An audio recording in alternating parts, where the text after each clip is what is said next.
Ephesians chapter 6, verse 12 to verse 18.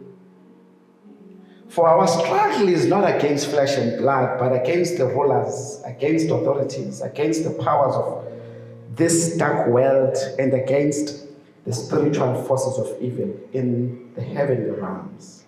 Therefore, put on the armor of God, so that when the day of evil comes, you may be able to stand your ground, and after you have done everything to stand.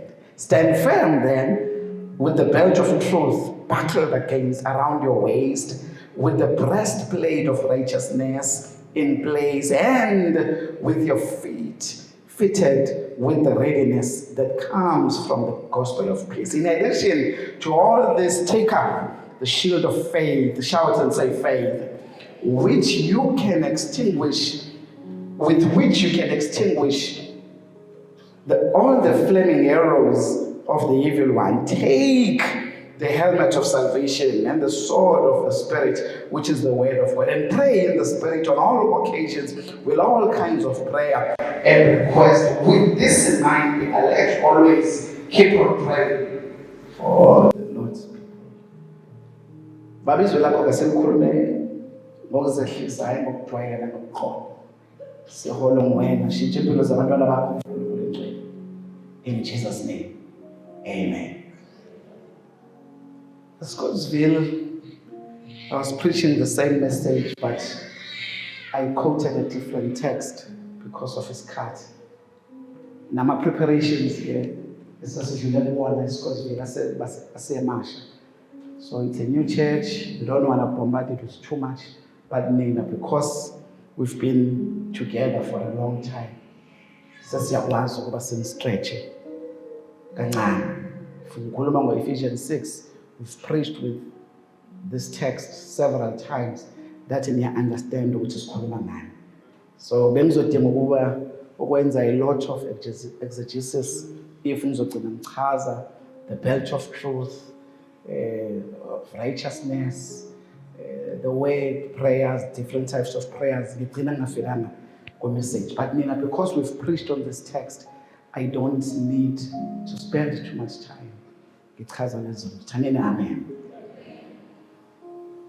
Paul ubhala le ncwadi ubhalela ibandla laseFesu abazalwane abasindisiwe, filled with the Spirit of God, under grace.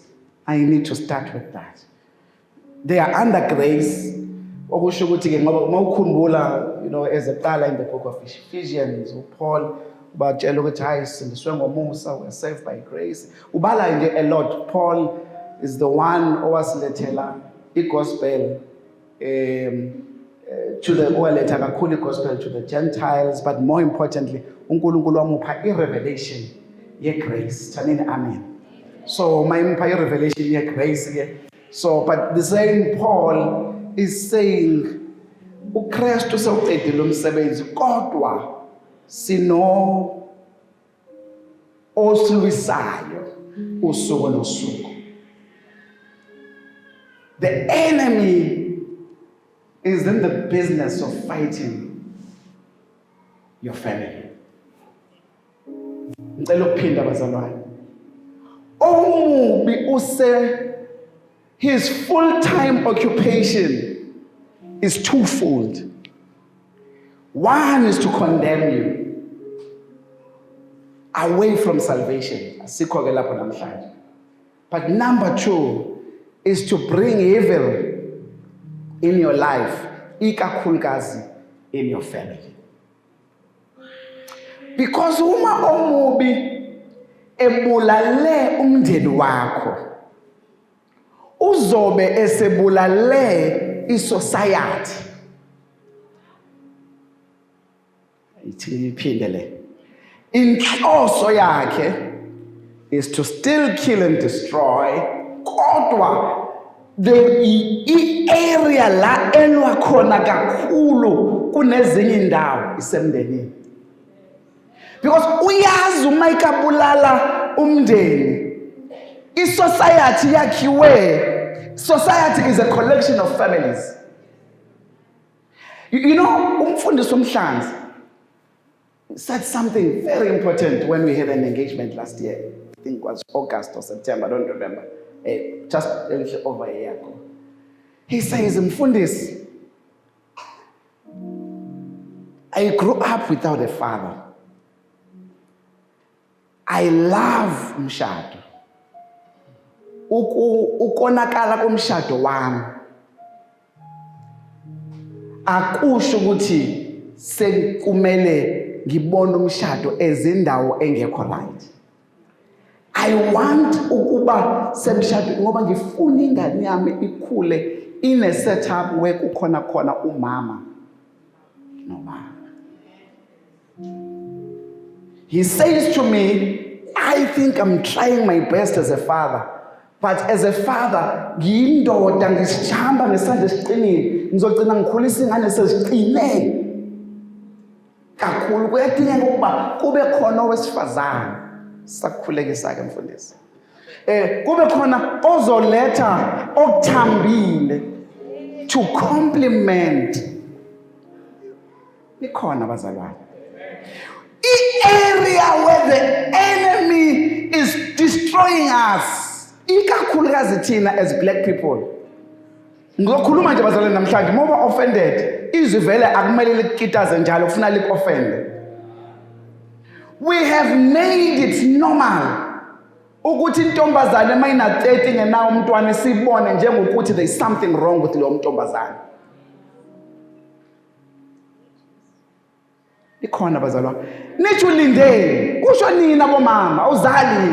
Kusho nina ensindisiwe, you guys are tongue speaking.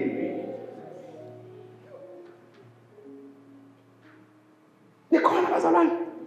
So the issue is the enemy does not want order. uNkulunkulu ayicreate nge-family.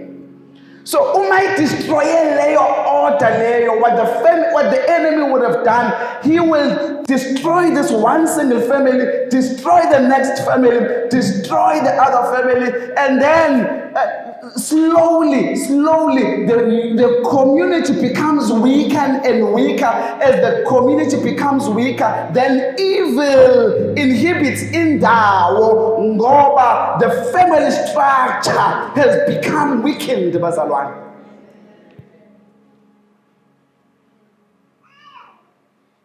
Thanini amen noma ngini-offenda.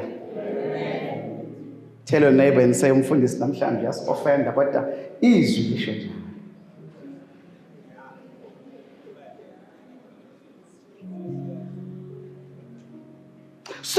So bazalwane, izwi esilifundayo lithi asibhekene nempi yenyama negazi. Yini impi yenyama negazi? Yilo muntu ohlala naye.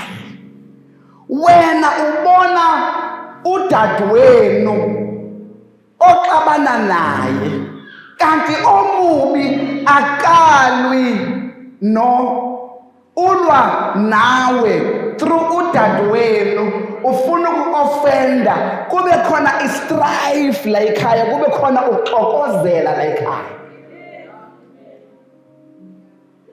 Bese nihlala nodadewenu anikhulumisani kuphela inyanga yonke, iy'ngane ziyayibuka lento, zibona ukuthi yinhle lento vele. It's normal ukuthi abantu bahlale bengakhulumisani ngoba ngiyambona uma akakhulumisani noma mncane sekuphela inyanga yonke, kusho ukuthi kunormal naye akhule naleyo nto ngoba what you are showing emntwaneni is what umntwana will inherit bazalwane. Wena uthi vele udadewethu uyadelela, ngiyavuma ukuthi uyadelela, but be the bigger person. When you are tongue speaking, you are blood washed, model impilo kaKristu ekhaya kodadewenu for the sake of abantwana bakho ngoba awufuni ba-inherite upoison. Yebo udadewenu, kodwa udadewenu umamncane, bona babuka umamncane, babuka wena usindisiwe, yena vele uyadakwa, vele uyahlupha, vele akasindisiwe kodwa wena usindisiwe. You have a responsibility to model Christ.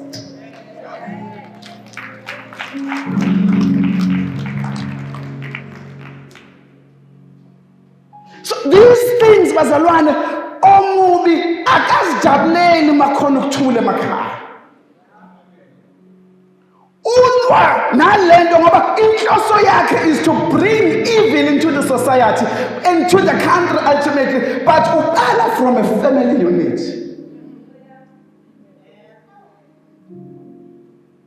Namhlanje ngifuna understand ukuthi when things are happening ekhaya, when things are happening, there is strife between you and your mom, there is strife between you and your dad, there is strife between you and your sister and your brother. Awubhekene nempi yenye, look beyond bona and see the enemy trying to fight and destroy this beautiful, harmonious, peaceful family, and then Shlugana, he has weakened the family structure, which is the pattern and the order uNkulunkulu afuna kube ngayo. I want you to understand ukuthi omubi uma kumnandi ekhaya ukwe overdrive yokuthi destroy lo mndeni. He's not happy. He's not happy. He will lalela uzoletha izinto ezilogical ezenza ingqondo zokuthi wena udinwe. Kufanele udinwe ngoba kufanele uthi kodwa wena khumbula, I am blood washed. I am tongue speaking. I am saved ngafelwa. You have a responsibility.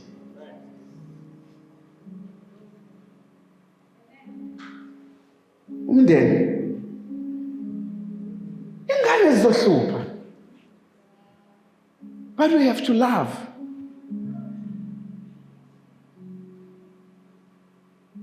Izinto zizokwenzeka, but we love because we are loved. Asikwazi ukuthanda ngamandla ethu, sithanda ngothando esilinikezwe. Esilinikezwe uNkulunkulu ngoKristu Jesu ngomsebenzi asenzayo lo esiphambana. Khona incebo TD Jakes ngelinye ilanga uthi days are not the same emshadweni. Ngelinye ilanga ufisa ukuphosa unkosikazi, ngisho njalo uthi ngifisa ukuphosa uSarita down the stairs, kodwa futhi ngiyacabanga mase ngimbona eserola imini yobe sekhala sengiyojumpa aphinda banjwe mina, because there are days where you love, there are days where love feels like a look. But the truth is, look home. But the enemy is creating strife. It happens umfundisi. Siyasusana. It's not abnormal. It's normal. But we remember ukuthi we took a decision to love each other. Size sehlukaniswe ukufa. So I just don't want you. I know, khona abanye abazali, we parent differently. I'm not going to say, sami sibhetha kunesenu. Khona abanye abazali abahambayo, uma bexabana bacashe. That's your parenting style. Thina, we took a decision ukuthi sifuna ukuxabana phambi kwazingane, so that must add ukuxabana basibone sipantsana. Nikhona bazalwane. Because then the kids will say, ubaba noma ngikaze ngibabone bexabana. UKhadija mayixabana no Van Wyk, Mr. Van Wyk, bese Mrs. Van Wyk, abona ukuthi no Van Wyk, there is something wrong in him, ngoba ekhaya ngikaze ngibone ubaba noma bexabana. Kanti uma eKhadija sibonile sisusana emotweni, aphinda sibone 15-20 minutes later sesikhuluma ukuthi hawu uyakubona ukuthi sengiphinde ngiyampanza. Oh, angiphansa yena ngoba nayo uyangiphansa. Awunikhona bazalwane lekuseni. Now so nikhona kuseni bazalwane. But the enemy is not happy when you are happy.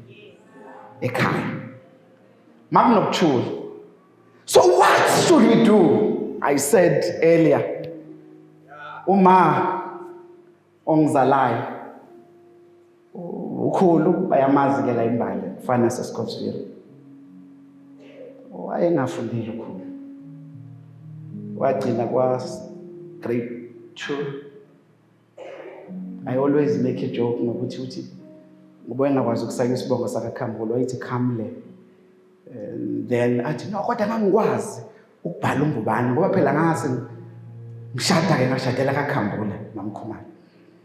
Kithi mina okay bhala ke ungubani athi angikwazi ukubhala ungubani phela kudala ngafunda ukubhala ungubani sengaqhiyeka nokupractice ukubhala ungubani ngithi mina ma awukwazi ukubhala ngubani awukwazi ukubhala Khambule akunankinga ukukhulu into asishiya nayo akasishiyanga nemali kodwa washiya nefa lokukhuleka.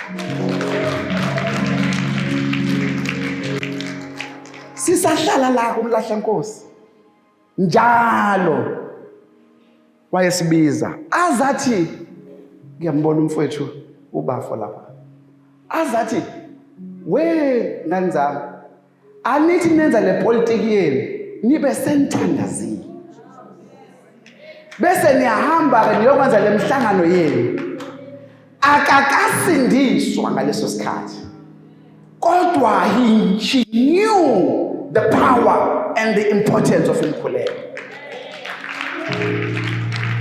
Uma usibona simile asimile ngoba sikhuleka kakhulu sime ngoba sakhulekelwa kakhulu. Ngifuna ukuthi kuwena yini wena ofisa ukuyishiyela ingane zakho iliphi ifa ofisa ukuthi ulishiyele abantwana bakho asishiye imali noma ikhona noma ayikho asishiye umuzi noma ukhona noma awukho asishiye ingcebo noma ikhona noma ayikho asinandaba nayo kodwa namhlanje ngizothi ungashife namandla ungashife lizoba insika kubantwana bakho ungashifa elizoba powerful more than anything else ungashifa elingatransforma lishintshe liguqule isimo somndeni nelineage yonke yomndeni ungashifa elinamandla yindlela lifa uyiprayer uthi uPaul bayibhala all kinds of prayers pray all kinds of prayers pray in the spirit pray ngayo yonke indlela biza abantwana ebusuku isikhathi sokuthandaza ihora lokuthandaza u7 weingane zami wozani sothandaza weingane zami u8 sekuyisikhathi sokuthi sothandaza sobonga ukuba sivukile sahamba saye emsebenzini siyobonga ukuba sivukile sahamba saye esikoleni siyobonga ingane zami ngobusa kaNkulunkulu ngobuhle baNkulunkulu awungane zami ngifuna nazo kuba there is no other name on earth and in heaven igama lamandla igama likaJesu it is the sweetest name I ever know lalike elinye igama esinikezwe lona emhlabeni nasezulwini nangaphansi komhlaba igama likaWukodwa ngane zami izani ngavumi izani noma ngidakiwe izani noma ngabe kuthiwa ngibhema ihunga izani noma ngabe kuthiwa ngikhathele izani noma ngabe kuthiwa ngasebenzi izani noma ngabe kuthiwa ngixoshiwe emsebenzini come and worship him the true God the author and the finisher of our lives the Lamb of God the one who was and is and the one to come and worship the Father.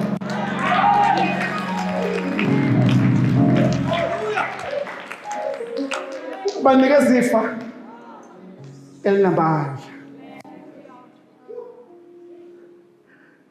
Ma, I want you to understand ukuthi umndeni wakho uNkulunkulu uthembe wena ukuba ushintshe ngawe. Whether you are 15 years or 19, uNkulunkulu ubeke wena njengomfundisi waleli khaya. Uzofundisa ngani? Uzofundisa ngebehavior. Ngendlela ohamba ngayo. Uzofundisa ngendlela okhuluma ngayo nabazali. Uzofundisa ngendlela okhuluma ngayo nabantwana. Because bazalwane imali bazalwane imali. I want you to understand. Yeah, I want you to understand.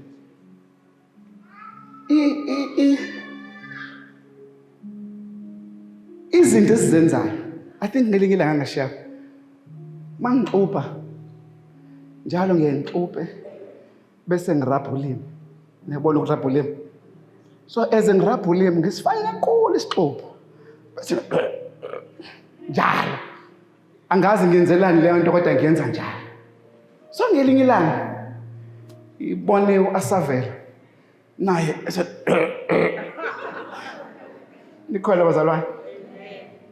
Uma wakhe ambona Mkhuzi. Ayi wenzani?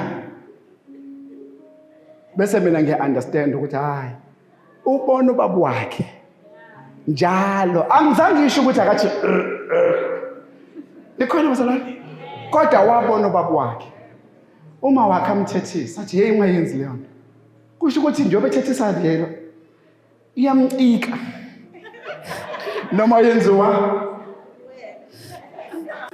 Kodwa phela manje ngimdala mina ngeke sangishitshisa ihabit. Nikhona bazalwane. So akathethisa ingane. Uthethisa thina sobabili. Yekani lo mkhuba wenu. Ngidla inzipho. Ingane zami zidla inzipho. Ngabafundisa ukuthi badla inzipho na? Cha. Ukhulu wayedla inzipho. Wangifundisa ukuthi inzipho zimnandi singathi njengematinam. Cha. Kodwa kwenzekeni ngabona. Ngathatha. Ingane ziyabona. Indlela okhuluma ngayo nobaba wakwakho. Ingane ziyabona. Indlela okhuluma ngayo nodadewenu nabafowenu ngomalume bazo. Kodwa indlela awunikhona ekuseni bazalwane. Ingane ziyabona izinto enizenzayo. Azizukutshela ukuthi ngithatha lokhu ngishiya lokhu. Noma baba ngithatha lokhu ngishiya lokhu. Zizokwenza njengoba zibona abazali. I want to challenge you. Yini oyishiyayo? Yini oyitransferayo emndenini yakho? Namhlanje ngifuna uzobuza lo mbuzo kuphela. And the family ngize ngathi ithi ngintshele bazalwane, hurting people hurt people. Abantu ababamba izinto nababamba amagubu naba angry naba bitter who are boiling, they hurt people. And generally, you are not going to hurt abantu osebenza nabo uzoxoshwa emsebenzini. You generally hurt the people abakuthandayo abaseduze nawe. Lo mphefumulo innocent ukhula ukubona kunormal ukuba angry. Ukhula ukubona kunormal ukuba hurting. Ukhula ukubona kunormal ukubiza omunye umntwana omunye umuntu ngesilima. Thina suku education izinto ezikhulunywa yingane. Inhlamba ezikhulunywa yingane ena 7 years. Umangala ukuthi le ngane ithathaphi lento.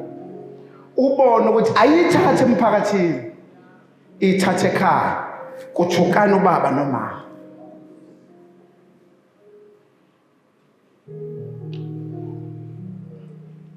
Namhlanje uNkulunkulu uzochallenge mina. Uzonichallenge ukuthi asibe committed to building a family unit, a family structure. Asibe committed. Noma ngabe kuthiwa kunzima kangakanani. Noma ngabe kuthiwa kunama challenges kangakanani. Here usekutheni you need to pray. Aish. Ekhaya ngibabona uAsavela khakethi nami ngaphethe bag.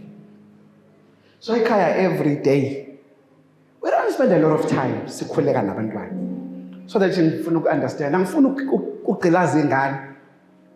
We don't pray in tongues uma siney'ngane. We don't pray long prayers uma siney'ngane. In fact, what we designed, designed such that kushare, for instance, uKhadija, like his own kushare uKhadija. Makushare uKhadija uzashare scripture, and then uma iqede ukushare scripture, bese umihali uyathandaza. Mayiqede ukuthandaza, we've taught them how to pray. Bayabonga siyabonga sibonga ukuthi niyangizwa bazalwane. Okay, so we taught them how to pray, and then mabeqeda ukuthandaza umihali kusasa kuzoshare yena, so they bashintshana kanjalo.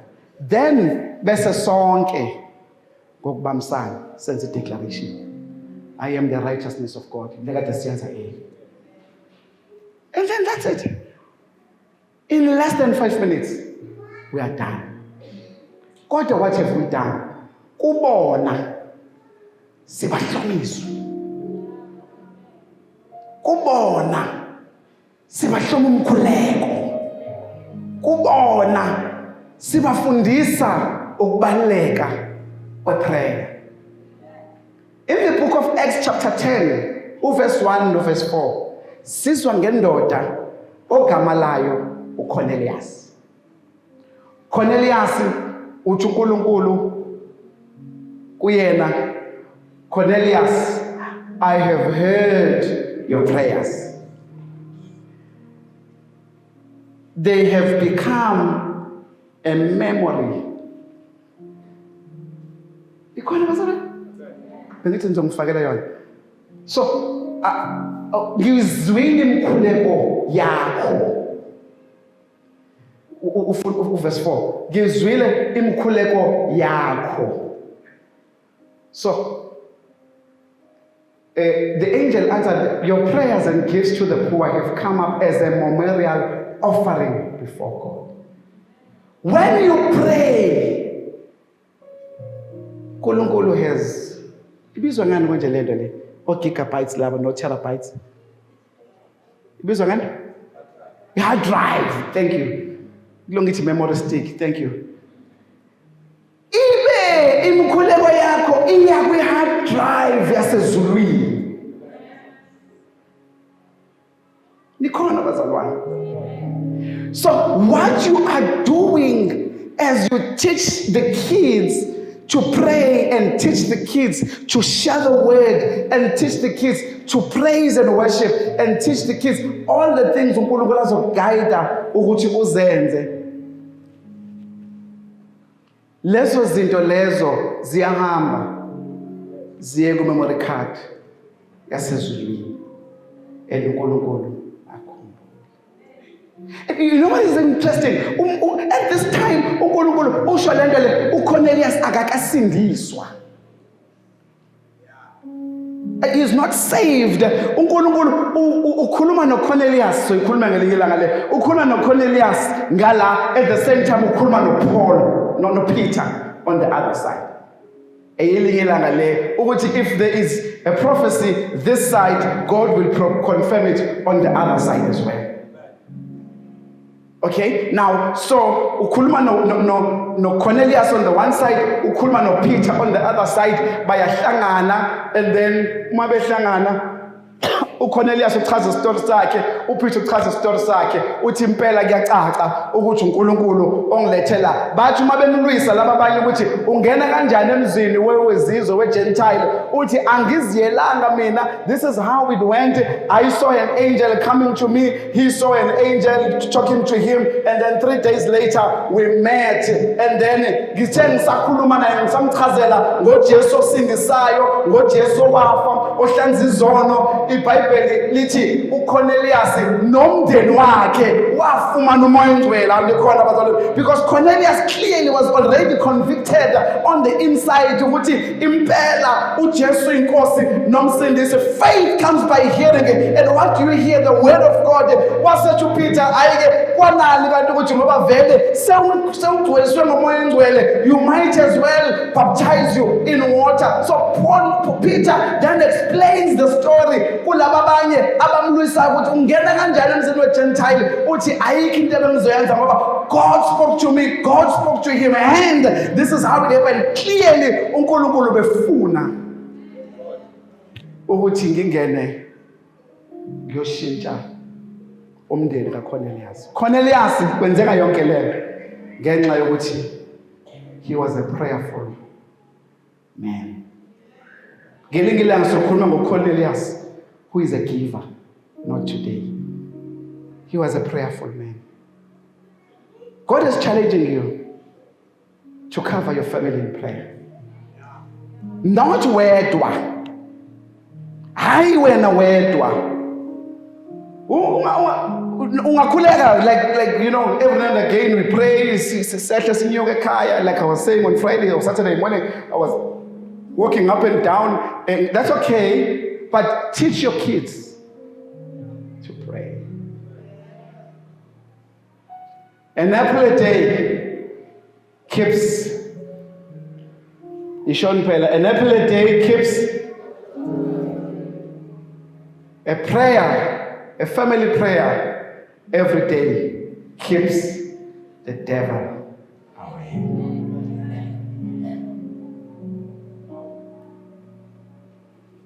Let me check my notes before ngihambe kakhulu. Tell your neighbor and say, let's pray. Tell umakhelwane ukuthi sithandazeni mfethu, sithandazeni. You know ishiya ekhaya. So there are 4 things I want to leave you with as I close. Number 1, every family is a platform for you. Maybe in 7 every family is a spiritual ecosystem. Bazalwane kunezinto esizinheritile kobaba nomkhulu bethu. Ezinye izinto emndenini wakho awazi noma kwakhona abathakathi bomkhulu yini. Nikhona bazalwane?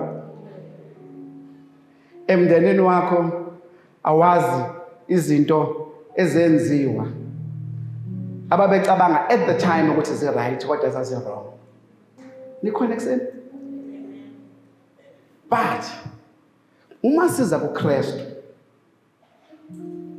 a curse has been destroyed. And it's as I operate under the curse, says operate under the blessing. So sikliye lapho. But ngifuna ukubuza wena ukuthi yini ngokwe behavior ofisa ukuyishiya emndenini wakho. Because you may be praying and say, I'm under grace, which we are. But if your behavior and the fruits, there's a fruit of the Spirit, and you understand about in Galatians chapter 5. God, because the fruit of the Spirit is love, the fruit of the Spirit is compassion, the fruit of the Spirit, you understand about God, when I will let the fruit of the Spirit, will let the fruit of the flesh. Even though we are under grace, when Paul was writing to Ibandla, let's say Galatia, Elsindisiwe, blood washed. So Paul is saying, whilst we are under grace, the fruits, in other words, izinto ekumele sizikhiphe to each other. Indlela ibehavior yethu ekumele simodele ngoba sigcwaliswe ngomoya oyingcwele. Kumele kube ibehavior that shows ukuthi sisindisiwe futhi singabantwana bakaNkulunkulu. because ingane zizobamba leyo nto. Nikhona bazalwane? So number one, you see your family, sibona ikhaya lakho as a place ngane yami encane osakhula for you ukushintsha lineage yakho yonke. One thing I know, my lineage will never be poor again. At least 3 to 4 generations ngeke bayazi poverty. That's my declaration. Ukuthi kwenzeka kanjani siyeko kwenziwa uNkulunkulu. Ngoba mina ngideclare ukuthi kusukela kumina kuze kube 3 to 4 generations ukuhlupheka abazukwazi. What are you declaring ngomndeni wakho? Yini uyideclare? Yini yona le oyifisa?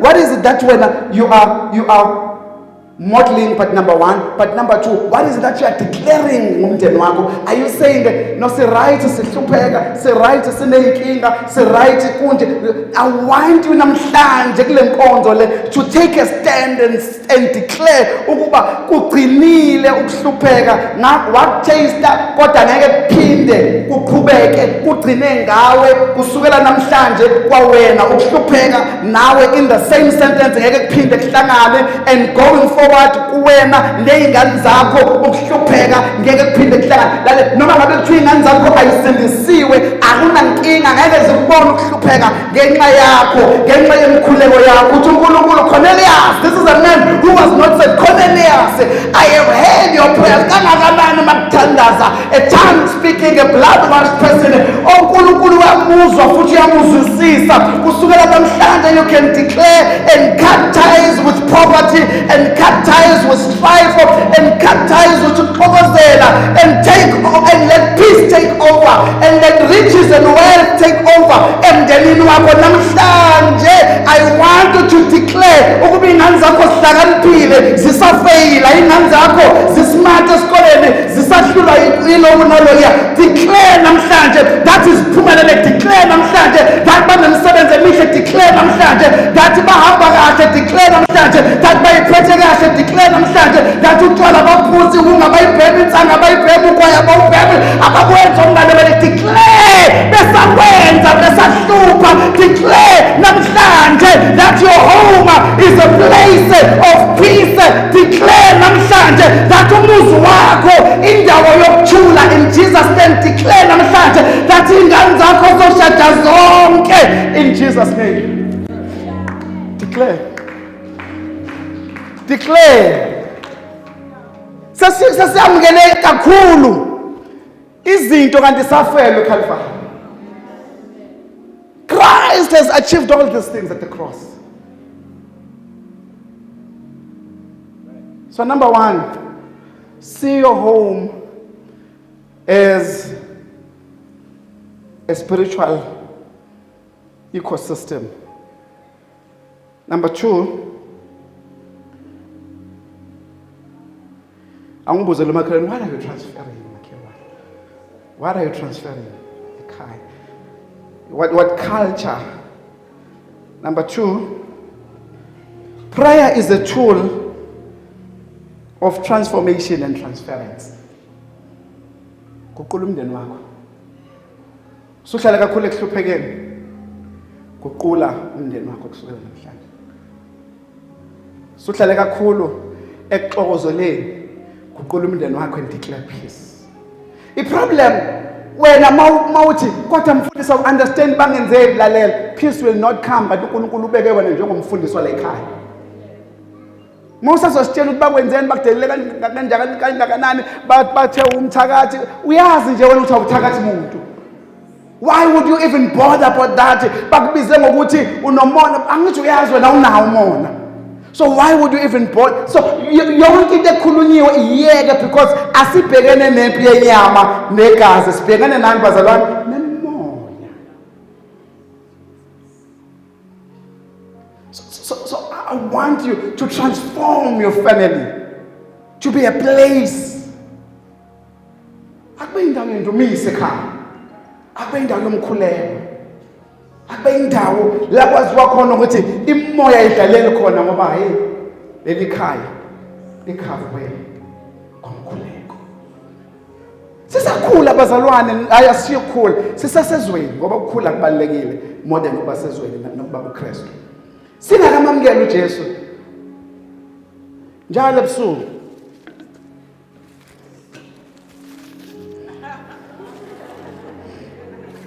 ngihamba manga abazalwane siphethe intelezi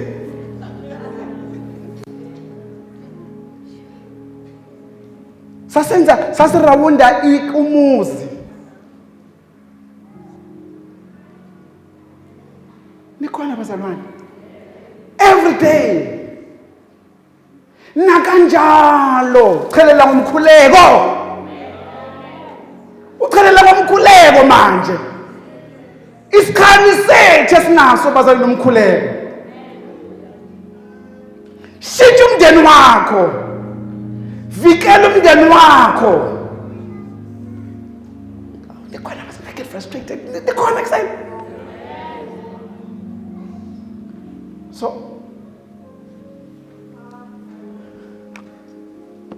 awutshela uMichael kusukela namhlanje siyathandaza ekhaya ungawudominate-ke umkhuleko wasekhaya ngiyayicacisa angifuni siwudominate ngeyilimi dedela nje few minutes kukhuleko manidumisa kuyadunyiswa whatever way and then bese-ke wena mase beqedile usuye egumbini lakho uyobhobhodla ngezilimi kuphela 2 hours akunankinga because what you gonna do uzokwenza ukuthi ingane singawuthanda umkhuleko because zazi ukuthi intende nikhona abazalwane kanti you want to ease them into it nikhona mama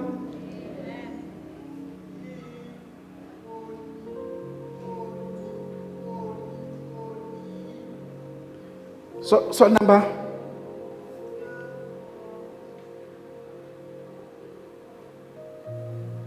So what are you supposed to transfer? You know you transfer. Kusukela namhlanje. I want you to transfer generational blessings. I want you to transfer number 2, prayerfulness. I want you to transfer number 3, wisdom. I want you to transfer number 4, peace. I want you to transfer wealth.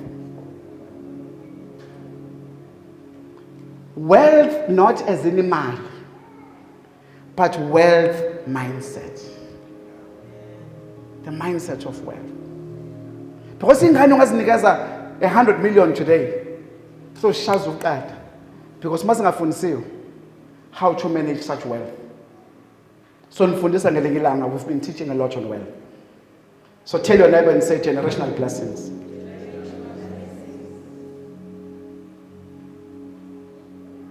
Tell your neighbor and say prayerfulness. Akube khona ama conversations nje noNkulunkulu la ekhaya kungabi nankinga. Izulu nje nibe nabangani nayo. Nikhona abazalwane? Uyangizwa udlela lapha. Nina ningizwe. So wisdom, tell your neighbor and say wisdom. And peace and peace and calmness and nikhona abazalwane? Peace ekhaya lakho. Peace ku-tense. Peace isimo singesihle. Peace uxabane nodadewenu. Peace uxabane nosisi wakho. Peace uxabane nomyeni wakho. Peace uxabane nomalume wakho. Peace whatever. Khulekela peace like her. Ebese kungayikhulekeli kuphela kodwa nawe uyimodele. Model it. And then wealth mindset. So we are about to declare. So khuleka. Zokhulekela every family namhlanje. Every family. I'm going to lay hands on every family. I won't be long. Not because it's Katsasambi, but so let's declare. So akulona iqhuzu lelo sweet.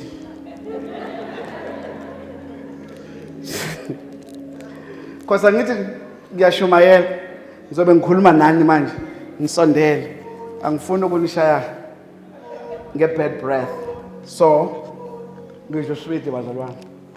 Ingabe yini le njalo umfundisi ahleze yidla uma isezosibeka izandla kade ngayibona lento.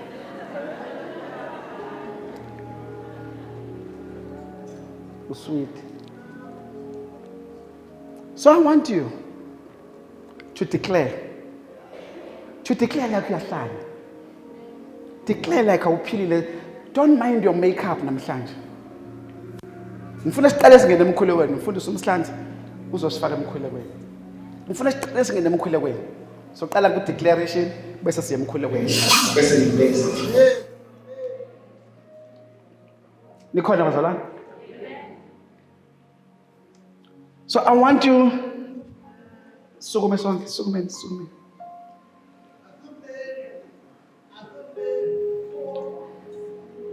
Hallelujah.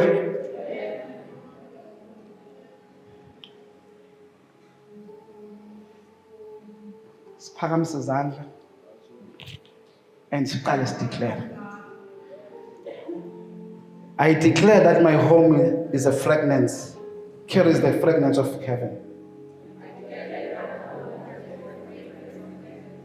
I declare that my home carries the fragrance of heaven.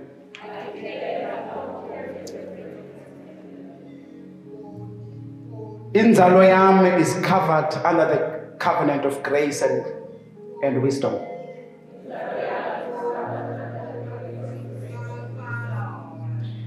Every curse has ended with me. Kusukela namhlanje I operate in a blessing. Curses were defeated at the cross.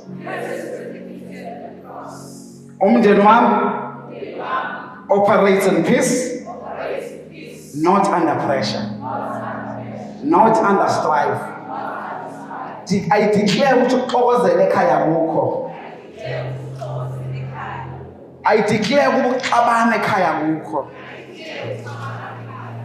God, there is peace ekhaya. In Jesus' name. We are transferring generational blessings kusukela namhlanje. We are transferring prayer kusukela namhlanje. We are transferring the mindset of wealth kusukela namhlanje. Kusukela namhlanje, there are no curses in my home. Kusukela namhlanje, azikho inkinga ekhaya. Kusukela namhlanje, akukho ukuxabana ekhaya. Kusukela namhlanje, khona inhlonipho ekhaya. Kusukela namhlanje, there is favor ekhaya. Kusukela namhlanje, there is grace ekhaya.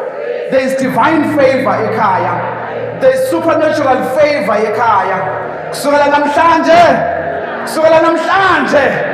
ekhaya siyoperate sibusisweni. Kusukela namhlanje, imali ayiyona inkinga ekhaya. Abangasebenzi bazothola imisebenzi. Kusukela namhlanje, sikwazi ukusebenzisa imali ekhaya. Kusukela namhlanje, ibudget kaNkulunkulu kusukela namhlanje. Kusukela namhlanje, I declare ukuthi sithola ama-promotions ekhaya. Kusukela namhlanje, umndeni wami uyaguqulwa. Kusukela namhlanje, abantwana abahluphayo abasahluphi, abangasebenzi bayasebenza, abangaphasi bayaphasa, abaswele bayanikezwa abakudingayo, abadinga ama-promotions bayawathola. Kusukela namhlanje,